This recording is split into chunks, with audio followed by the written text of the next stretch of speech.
Le 10 juin 1990, à l'aéroport de Birmingham, la journée commence comme tant d'autres. Il est un peu plus de 6 heures du matin et les passagers arrivent doucement, encore ensommeillés, certains tenant leur café, d'autres leurs billets de vacances. Sur le tarmac, un avion attend. Un BAC 111 de British Airways, prêt pour le vol 5390 à destination de Malaga. À bord, 81 passagers, des familles, des retraités, des vacanciers impatients de rejoindre le soleil espagnol. Dans le cockpit, 2 pilotes expérimentés prennent place. Le capitaine Tim Lancaster, 42 ans, plus de 11 000 heures de vol, respecté, méthodique. À ses côtés, le copilote Alastair Hutchison, 39 ans, calme, rigoureux, réputé pour son sang-froid. Les deux hommes connaissent parfaitement ce trajet. Rien ne laisse présager que ce vol de routine deviendra l'un des incidents les plus incroyables de toute l'histoire aéronautique. À 7h20, l'avion décolle. Tout est normal. Le ciel est clair, l'atmosphère détendue. Les passagers lisent, somnolent, discutent. L'avion grimpe et à environ 5000 mètres, le copilote active le pilote automatique. Le vol est calme. Tout se déroule exactement comme prévu. Mais quelque chose, invisible à l'œil nu, se cache juste devant eux. La veille, un technicien a remplacé le pare-brise du côté du capitaine. Une opération simple, courante, répétée des centaines de fois. Mais cette fois-ci, sous la pression du temps et confiant en son expérience, il a choisi des boulons trop petits et trop courts, presque imperceptiblement différents des bons. Une erreur minuscule, mais qui, en vol, va devenir fatale.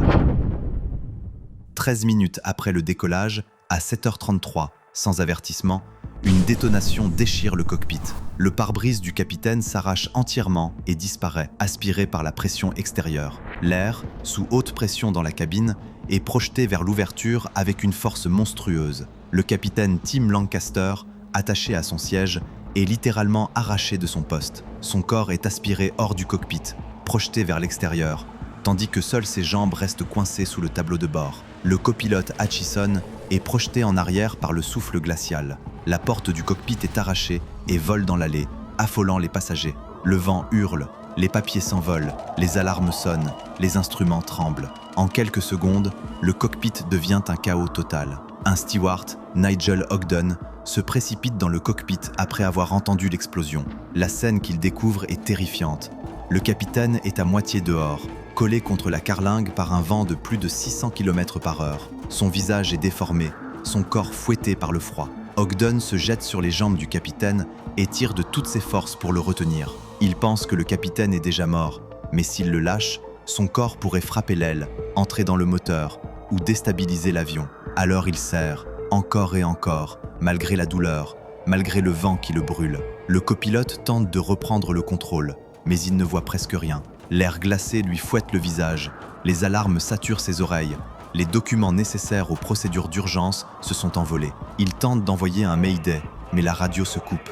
Il insiste, hurle dans son micro. Finalement, un contrôleur entend quelques mots. Mayday, cockpit window blown out, captain gone.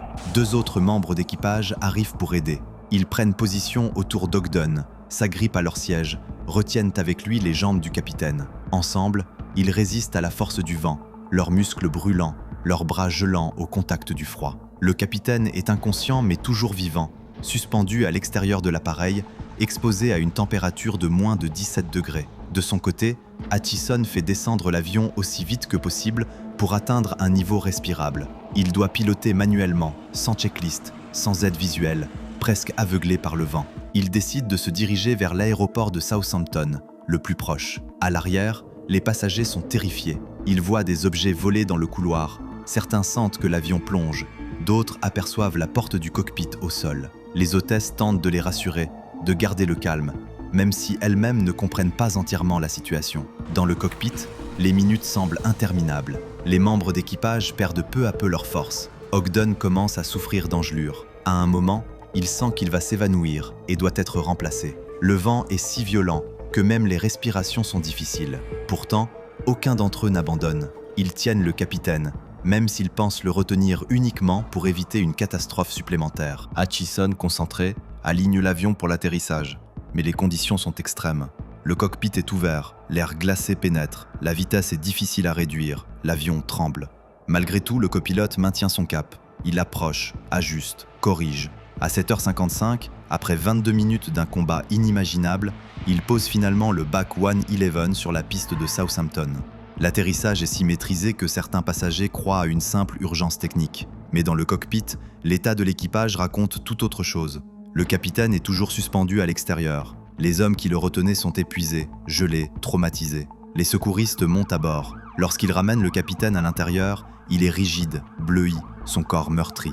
Beaucoup pensent qu'il est mort, mais quand les secours prennent son pouls, ils découvrent l'impensable. Il est vivant. Son cœur bat faiblement, mais il bat encore. Transporté à l'hôpital, il est traité pour de multiples fractures, des engelures et une hypoxie sévère. Et pourtant, contre toute attente, il survivra entièrement à l'incident. 5 mois plus tard, Tim Lancaster reprend même les commandes d'un avion. Le copilote Hutchison, salué comme un héros, recevra plusieurs distinctions pour son sang-froid. Les membres d'équipage qui ont retenu le capitaine seront eux aussi honorés pour leur courage extraordinaire.